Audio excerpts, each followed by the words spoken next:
What's good, everyone? And welcome back to another reaction video.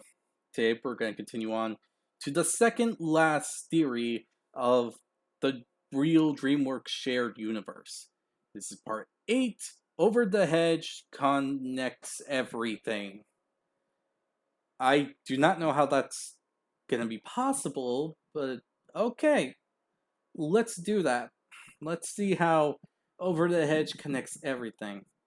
It has been a few years, actually. Maybe like 10? Has it been 10 years? Huh. Maybe. I don't remember. Um, damn. Now I feel old. Anyway, I hope you all enjoyed this reaction video. If you did, hit the like button down below, hit the subscribe button to support the channel, support the content provided, and so on and so forth. Hit the notification button to be notified immediately when the video comes out. And yeah. Um, uh, um, I'm sorry. The age thing honestly caught me up. It's still getting to me. If there's any videos you'd like to recommend that I should react to, put it down in the comment section below. I'll react to it as soon as possible. And in the description below will be the link to this video. So if you want to check out the original video, go ahead and do that. And be sure to give the theorizers some love and support for the video that they made. Now with this all said, let's get right on into this, shall we? Okay, how does Over the Hedge connect everything? Dreamworks has a track record of making wonderful films. Some have deep world building like Shrek, some are absolutely ever increasingly hilarious like Madagascar, and some are extremely good in all ways of character like Kung Fu Panda. And while the general consensus is that they've dipped in quality since being bought out by Universal, that doesn't prevent them from still creating amazing movies. They're known for letting loose when it comes to comedy, as opposed to stuff by Disney. And one of the funniest yet forgotten standalone films they have ever made is undeniably Over the Hedge. This thing is full of perfect timing, actually genius slapstick, and some of the best jokes and characters they've created henceforth. And it may surprise you that there's some unexpected lore to unpack, but if you've ever seen my videos before, you know that it's always the case with me.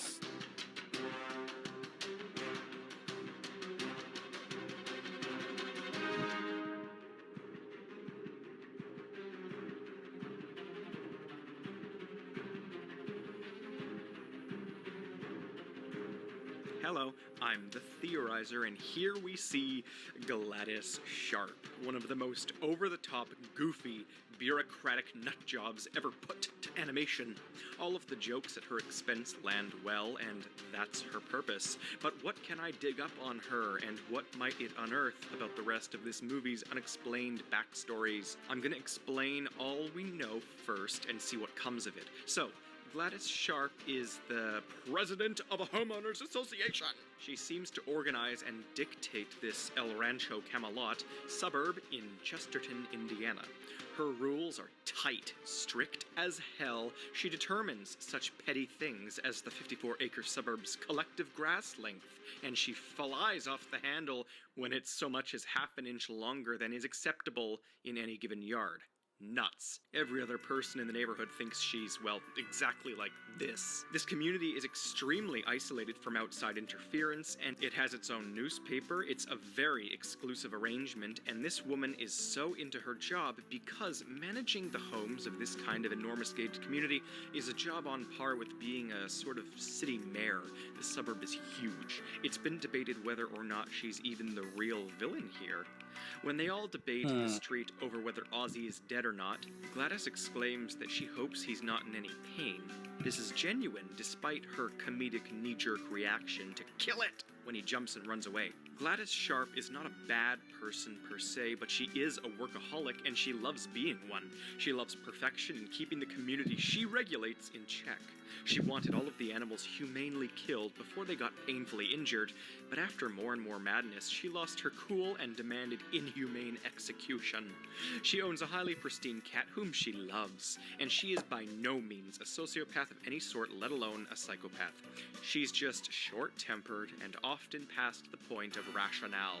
So why is she like this? Where is she from? Was she elected head of the suburb? She loves her job, and avoiding it stresses her out, but how come? Well, it probably just comes down to, mostly, natural personality.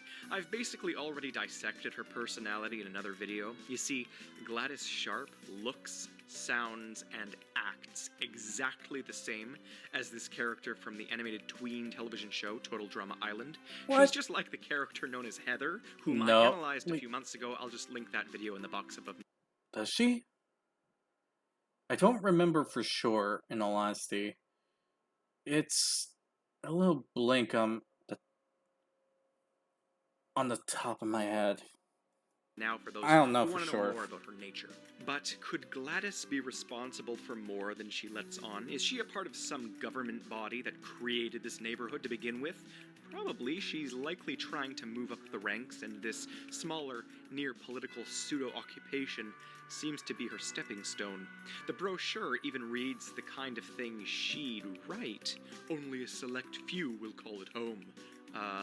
Despite it being fit for 50,000 families. But something about this brochure's map confuses me. It shows what's left of the forest. Apparently, the so-called forest is a minuscule patch of wildlife locked within a 54-acre suburb. Not only that, but this mini patch is marked for future development. Glattus couldn't just wait for the construction to move in behind her house. She was so agitated that she needed to exterminate the animals immediately. What this means is that the forest's remnants aren't going to be plowed down for quite some time. And what that means is that the gang of foragers are safe. For now. But this patch of woods is not a long-term solution according to the map. So in trying to dissect Glattus's motivations, I've just pieced together the fate of the animal's home. If RJ and the gang are stupid, they'll continue to rob the suburb, much to their soon-to-be exterminated detriment. They must get out of there. And then I saw the end credits scene where the gang has done it. They're out of the suburb. They're back over near RJ's old home near a mountainside highway. Because they're robbing that same vending machine. I'm not sure this food is a long-term solution either, though. It's not meant for these kinds of animals, and the vendors will eventually stop filling it if it loses money. RJ made them like him. Is that really a good thing in the long run? A family out for itself? So again, if they keep stealing from the suburb, construction will move in quicker, which will push them out, which makes sense then as to why we see them at the vending machine, which itself is also a temporary solution in many ways. So we know the future of these poor animals, but what's going on with the other characters? Vincent was shipped off to a proper environment, Glattus was arrested, and Dwayne the Exterminator tried to escape, but most likely didn't, ultimately. What kind of fate befits a person who breaks the laws of the state? Okay, actually, now that I look at him, Dwayne looks familiar. Have I seen him before? Maybe it was the penguins of Madagascar I saw him. Yeah. And the laws of luminous flux. Well, probably at least a few years in prison, right? That explains the She'll get out Madagascar eventually, though, connection. but I'm not sure she'll be permitted HOA presidency again. Dwayne will probably stay in prison longer, unless he smooth talks his way out of a harsh sentence. He is, after all, not the one assaulting officers. So that's that. I've explained all character pasts and all character futures. But the reason I'm focusing so heavily on all these characters, their backstories, and what's to come for them is for one very key reason. There's something bizarre about these two humans in particular, and it took me so long to acknowledge what it is, but I finally got it. When you mix these two villains together, you get the single funniest villain ever to come out of a Dreamworks film, Captain Chantal Dubois from Madagascar 3. What? The Animal Control Officer. Chantal Dubois is the delusional and obsessed French woman with the personality of Glattus Sharp and the occupation of Dwayne LaFontaine. Let's see. Krav Maga? Check. Obsessive insanity? Check. Extroverted thinker? Check. Can use scent to identify all species in a somewhat supernatural manner? Check. Obsessed with the entrapment of animals? Double check. This is it. But the similarities aren't just limited to these human characters, they expand to the whole of the movies. Huh. Well, that's not impossible. I'm not gonna lie. It does sound like it has some mirth, and it does sound like a true thing that could happen. But I don't know. None of them seem to have red hair, unless she dyed it. But yeah, other than that, I don't really see any complaints. Let's see. Both Over the Hedge and the first Madagascar were released only a year apart, both by Dreamworks Animation. Both feature a group of highly intelligent animals fighting for survival in a human's world where their voices are masked with squeaks and growls. And Madagascar literally promoted Over the Hedge. I have the damn DVD, I know these things. The comparisons never end. It's like they're the same movie, except one features animals learning about humanity, and the other focuses on animals separating from it. Madagascar 3 feels like it has such a hilarious and optimized villain because it is accumulation incarnate.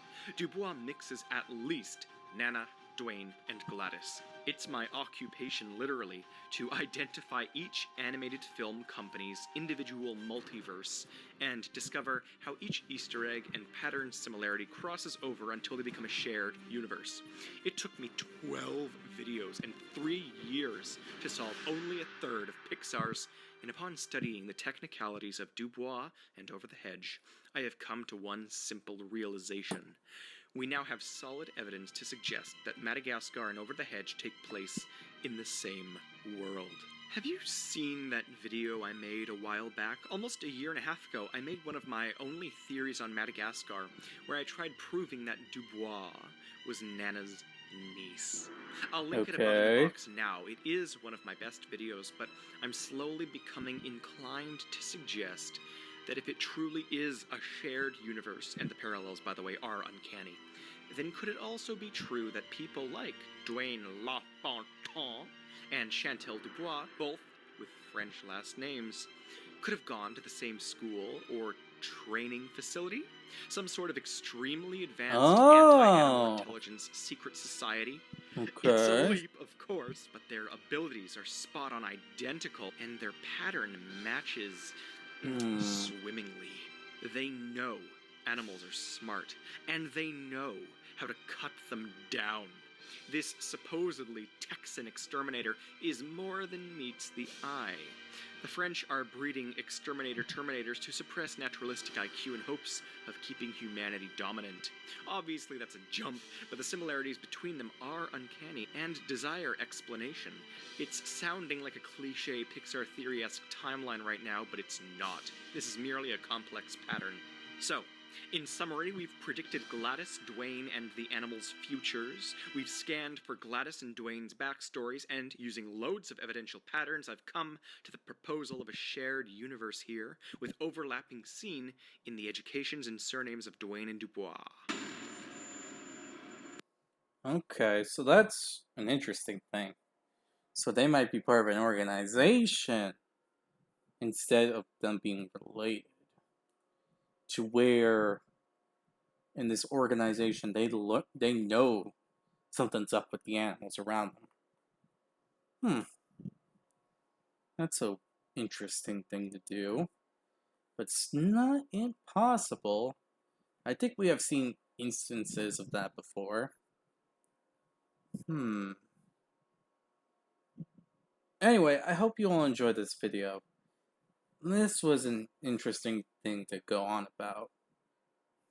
And there's one last video left. Honestly, a lot of these videos have been making me rack my brain around all the concepts and knowledge that I've been given. So it's time to finally see how everything here connects to Mort.